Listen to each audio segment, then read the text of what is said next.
নমস্কার বন্ধুরা, আজ বিকালে একটু ঘুরতে যাওয়ার প্ল্যানিং হয়েছিল, যেহেতু ওর বাবার আজকে ছুটি ছিল টিউশন, ওই জন্য বেরিয়ে পড়েছি একটু ঘুরতে যাওয়ার জন্য। সন্ধ্যাবেলা হলে একটু ঘুরতে যেতে মন হয়।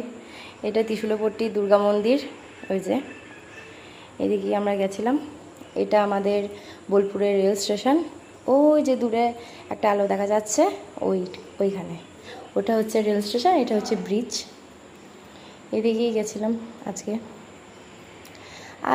আজ একটু এই যে আমার বেটা আর আমি, এটা মনমোহিনী হয়ে আজকে গেছিলাম। আজকে যেহেতু মনমোহিনীতে ঢুকিনি, আজকে ঢুকেছিলাম স্টাইল বাজারে। তো এই যে স্টাইল বাজারে এখানে দুটো জামা নেওয়া হয়েছে বাবুর। ওই যে বিল কাউন্টারে যাচ্ছে বিল করতে। বাড়ি এসে গেছি, এই যে একটা নিয়েছি, আর এই যে একটা নেওয়া হয়েছে, গরমের জন্য নেওয়া হয়েছে এই দুটো। আর একটা টিস্যু নেওয়া হয়েছে গরমে। ওর বাবার একটা শার্ট আয়রন করতে দেওয়া ছিল।